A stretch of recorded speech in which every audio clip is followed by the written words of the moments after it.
I'm a senior in high school at Hamilton Southeastern, and actually, so just last season, I started running hurdles for the first time. 300 hurdles is what I did. I haven't done the 100s yet. I'm gonna try them this year, but I just started the 300s, and I mean, it went really well. It's now my main event, and now what I'm gonna run in college. I'll run the 400 hurdles in college, and so yeah, I'm signed to Iowa for college for the next 4 years. Well, first and foremost, congratulations. Thank you so much. Walk us through. So you said you started hurdles last year, right? And now you are Yeah. going to run collegiately, excuse me, in the hurdles. So what events were you doing prior to this? How did it lead up to the conversation of, hey, we want you to try the hurdles? Yeah, so I was running the 200, 400. I was gonna, because I mean, I didn't start till like end of last season. It was like May. So like, Mm, I mean, track's like almost over at that point. And wow. I was in 200, 400, and I was gonna go try to go to state in the 400 that year. And I actually, one of my trainers, like my freshman year, told me, he said, "You're gonna be a 400 hurdler in college." And I didn't really think anything of it. I was like, "Yeah, right." Um, and then I was at kind of like I was with a speed trainer who's outside of HSE. Hmm. And then my HSE sprint coach happened to be there, and he had just mentioned, he was like, like you should give hurdles a try. And there've been a couple other people, like there was another a collegiate hurdler there just practicing with him too, and she said like you should try hurdles, it'll change your life. Mm. And so my sprint coach like overheard all that talk and was like, and then my head coach at HSC actually was a 400 hurdler in college. She ran at Indiana State. So as soon as she heard about that, she was like, "All right, yeah, let's put you in a race." But again, yeah, then it was like May, so it was like we're almost like the qualifying mates. Like I didn't really have much time, and so I actually asked her. I said, "Hey, am I ever gonna try out the 300 hurdles?" She's like, "Well, it's kind of too late at this point," and so I just asked to be put into a JV meet. So my first Hmm. race was in just in a JV meet because that's really the only time I had left because our next team was Lake County. And then yeah, that went really well. And then I started running at the varsity meets. Mm. Wow. So I guess it did change your life. It sure did, 100%. I'm just like, so what is it about that race that you think is, how did you mesh? Like, how was that a good fit for you? The time was good, but I don't know. I actually really enjoyed it. Like I feel like the 300 hurdles is easier than the open 400. Um I liked it a lot better. Like because I was a little like critical going into it. I was like I don't want to like change up everything I've known right here, but after I ran it, I mean I liked it. I enjoyed it. I realized it was fun and that I was good at it, and it's what I was going to continue doing. What were you, second in state? Yes. And you Okay. just started in May. That's why I'm like, okay, wait a minute, rewind. Yeah. Yeah, state was actually the sixth time I'd ever ran the 300 hurdles. So, I mean, that's quite impressive. Very, very much so. Because it takes a special type of person, right, to say in May, somebody to tell you, drop that little, Hmm. seed, even though somebody did it a few years ago, your trainer, but to say, hey, I think you'll be good at hurdles. And for you to even switch and believe Hmm. that, right? Because, as a 400-meter runner, it's already a very heavy mental race. But saying, Yeah. oh, now we're going to throw a barrier in front of you and see how well you do. And here you go getting second at state. That is mind blowing. Whoa. It took a lot of trust in my coaches that it was the right thing. Because I mean, I've been running track since I was like 9. So to be like doing like 200, 400 for that long and to switch up all of a sudden, it just felt unreal. Wow. So you've been running since 9. How'd you get started? Well, I mean, when I was 9, it was just like it was like fourth grade track. Like I wasn't serious since I was 9, but I that's when I did start track was when I was 9. Um, I mean, my parents ran. I know my mom did Mm-hmm. track. My dad is more of a distance runner actually, but both my parents run. And that's kind of what got me into it. Like I don't know, I just always wanted to do track. I just feel like even like in the playground, like I actually remember mom telling me a story. Like my kindergarten teacher, like I told my mom was like, "Oh, like your kids are really fast." Just running around the playground. I mean, I knew it was fast, and so I really was just always been excited for track. Wow. It was definitely in the genes. So who would you said your parents ran? In addition to them, possibly who's been your biggest inspiration? And I'm sure you've probably added hurdlers to that rotation now too.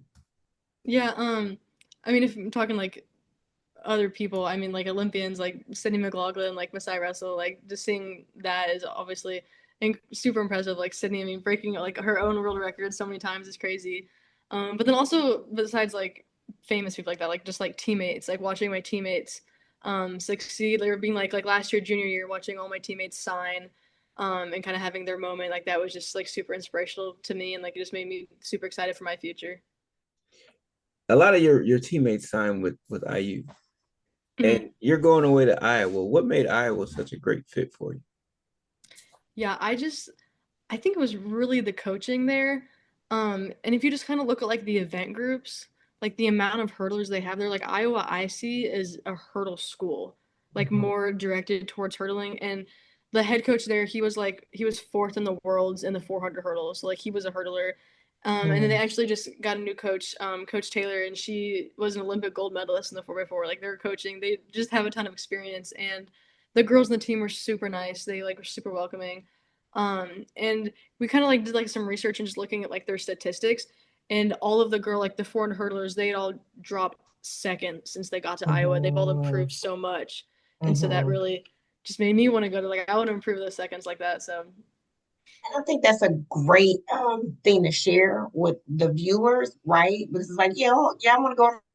We have such a great team camaraderie and things like that.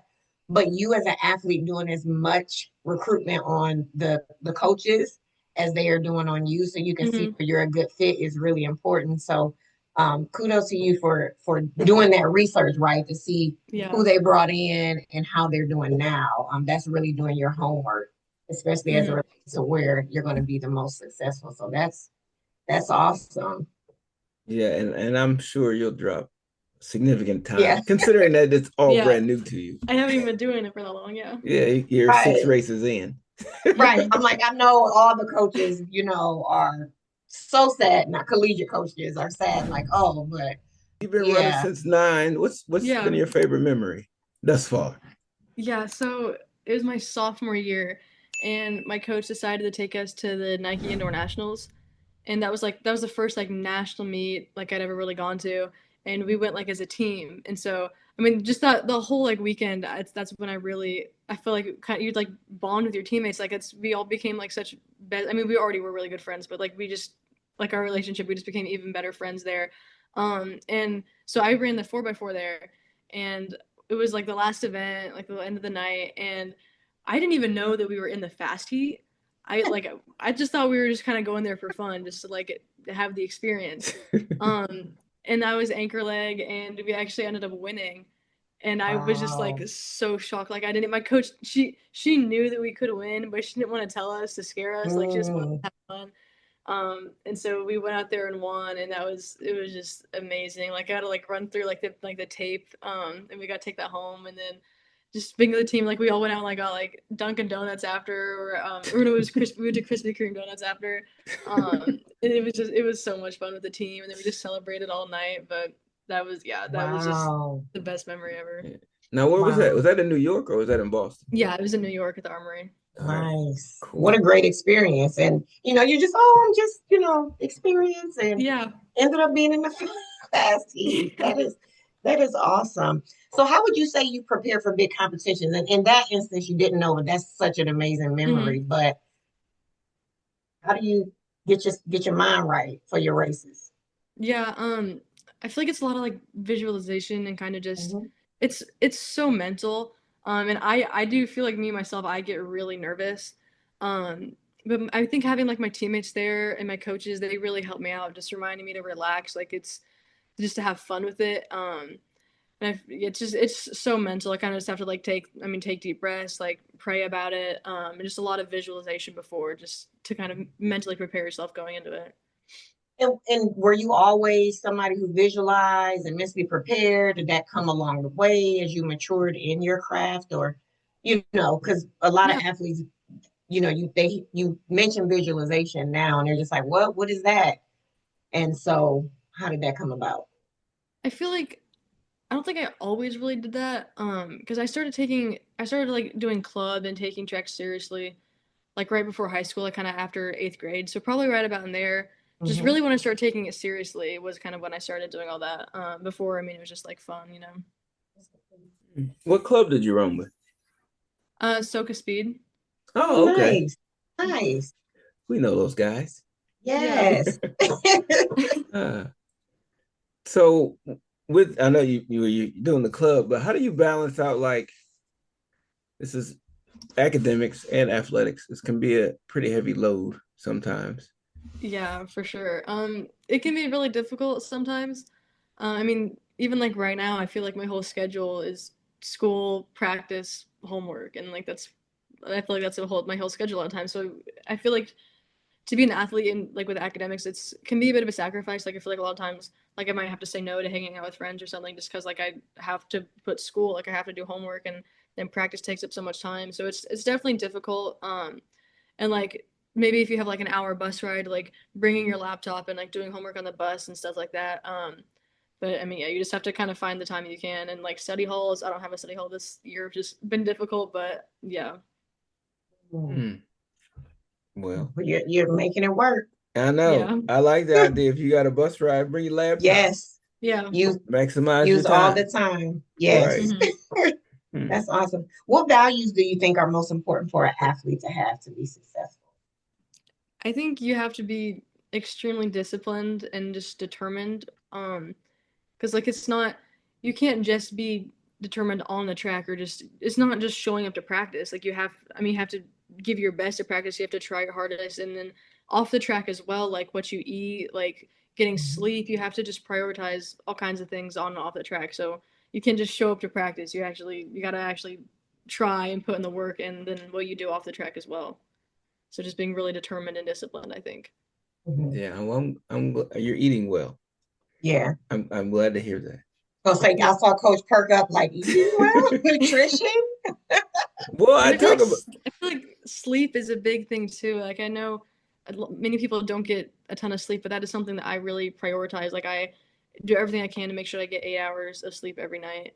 So that's a big thing for me. I'm with you. I just talked about that in my book. How most athletes don't get enough sleep. Yeah. So that is one of the things to prioritize, as well as Mhm. nutrition. Hmm. But sleep even more so because sleep is Mhm. it's huge in terms of helping your body recover and helping you perform and everything else. Yeah. Now, when you've been at this since you were 9, you weren't serious until after 8th grade, but you've had some setbacks in here, I'm certain. So how do you handle those setbacks? I think you just have to kind of realize that like your progress isn't always just gonna be like a straight line. Like you're gonna have ups and downs, and that's completely normal.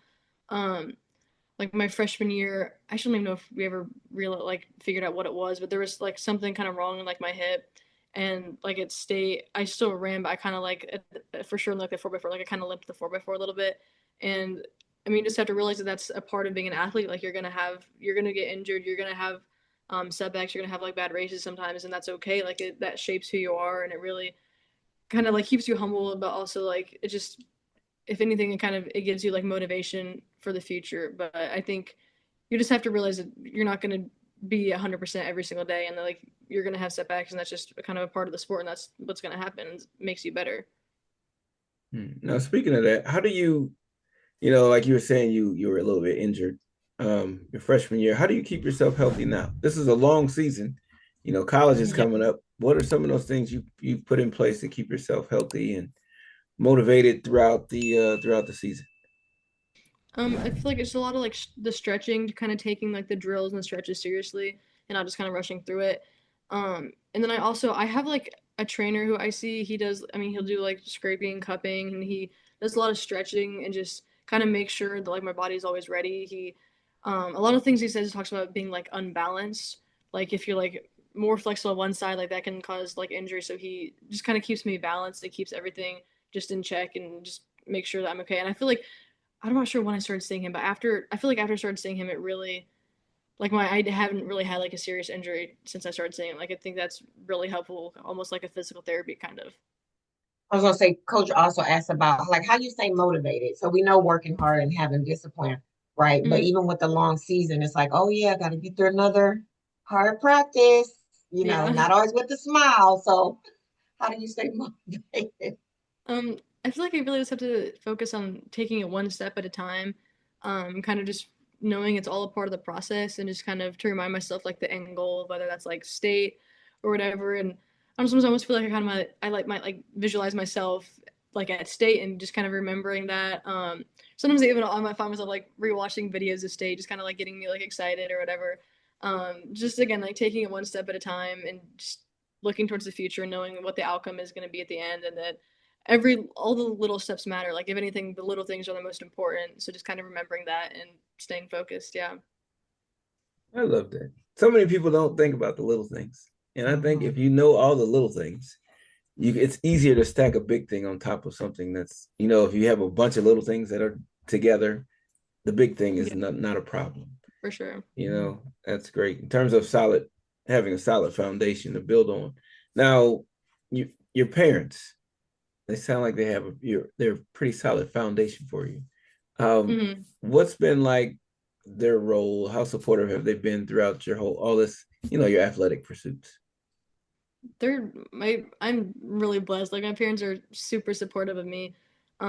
Just with whatever I want to do. I mean, my mom literally told me, and she was like if you don't want to run in college, like you don't have to. I mean, obviously I want to, but like she's just super supportive. Like no matter what I want to do. I mean, they obviously and like money wise, like I mean, they pay for my trainers. They like pay for whatever I need to do. So they're just super supportive and really like I wouldn't be here without them. Mhm. Well, we always like to actually give their names. So we got to shout out the parentals, give them their flowers. So what are their names? My dad is Mark Senefeld, and then my mom is Julie Upchurch. And I have step parents too, so Oh, Jessica yes, Senefeld and David Upchurch. But yeah, they've all absolutely. been It supportive. takes a village. So shout out to the parentals for sure.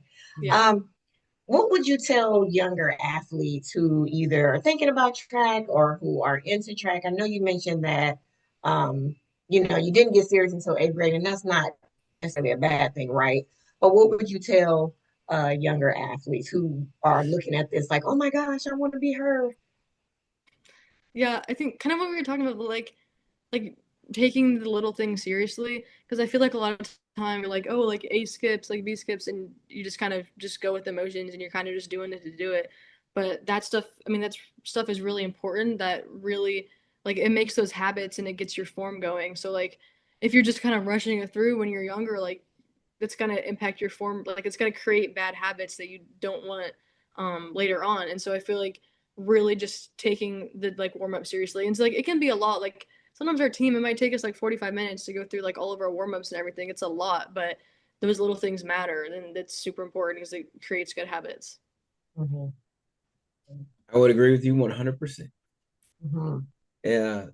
So with that, track is it can be a very challenging sport because it's not always a clear definition of what success is in track and field because everybody's running against themselves all the time. So Mm-hmm. how would you define success when it comes to, your events? I think success, I don't think it's always about winning. It's more of like your own personal improvement, whether if that's like performance wise on the track or even just like mentally, just like your own performance. I mean, because I would rather get last place and like have a huge PR rather than winning and it not being that fast. So I feel like Mhm. it's always like you against you, but I feel like success is really just your personal growth. And again, not always just with performance, but like your mindset and your like emotional growth as well. I was gonna say, how do you handle feedback in those moments where maybe it wasn't a PR or you didn't do that rep as fast as the coach wanted you to. So how do you handle that type of feedback? I feel like again, just kind of knowing that it's normal to not be your best at every practice. I mean, like there's days I may go out and like my reps might not be as fast and that's okay. Or there's days I go out and my teammates are beating me and like that's like normal. Like, you're not all again like you're not always going to be at 100%. Like you have good days and bad days, and just knowing that that's normal and that that's. I mean, I think one bad practice isn't gonna like just determine that like you're not gonna do good. Like it's just what it is. Is how it happens. That's a good attitude to have. Yes. But I do have to ask you, if you could change one thing about the sport, what would it be? Um, I think my biggest thing is like Cause like cause I don't really do the short hurdles. I just do the long hurdles. And so like next year in college, um, like for when it's indoor, like there is no 400 hurdles indoors. So I just have to do like the 400, 600, just like flat. And so if I could change one thing, like there needs to be like full 400-meter indoor tracks so that you can have like 400 hurdles indoors. Cause I'm not gonna like get a hurdle until outdoors. Yeah, So yeah, if I could change anything, I want to be able to run the 400 hurdles indoors. yeah. You never know. I could see your coaches putting you in those short hurdles for speed. I'm gonna try it this year. I'm not gonna do it in college. I really doubt, but just Yeah, gonna try it this year, just at least for like form practice. yeah, Hmm. yeah. You never know. It might come together. I mean, the 300s came together, Yeah, so we'll I'm see. just saying. Look, she's like, we'll see, but I'm like, I'm saying she gonna come back. She gonna do a return you're part two right. and be like, well, You're right. I Like tried I it and did I the was slow. shorts and it went way very well. Yeah. Um, I always like to know what's like the most challenging weather condition you run in, since you I already feel want like to I run indoor 400 hurdles. So, yeah. I mean, I feel like I ran in like everything. One thing is like when it's cold, I feel like a ton of people just go out there in like their uniform, like the like shorts and like the tank top. I if it's like if it's in the 50s, like I will always have leggings on, a long sleeve shirt on underneath the uniform. It's really important keeping your muscles warm. Mhm. So that's a big thing. I mean, like and then like in rain, I ran in rain before. Um, I feel like the biggest thing with that is like relays, like having to like 4x1, having to pass the baton in the rain. That's just something you kind of got to get used to. Wind, I think, is one of the biggest. Like, I prefer to run in the rain over the wind. Like I've had meets where there's like a 30-mile-an-hour headwind, and it's just awful. But you just have to remember that like everyone's experiencing that too. It's not just you. So I mean, everyone's Mhm. gonna be set back. right. Yeah, that's true. True, true, true. Well, Chloe, thank you for joining us. Now, if people want to follow you, follow along, what social media should they kind of tag onto? Instagram's really all that I use. All lowercase Chloe underscore Senefeld. All right. Well, we'll try to make sure we have it in the description. But Perfect. Yes. we thank you for joining us. Wishing you the best of luck this season. We look Yes. forward to seeing you. Absolutely. Yeah. Good luck. Thank you so We're much. Thank you for excited. having me. Absolutely. Yeah, thanks for joining us.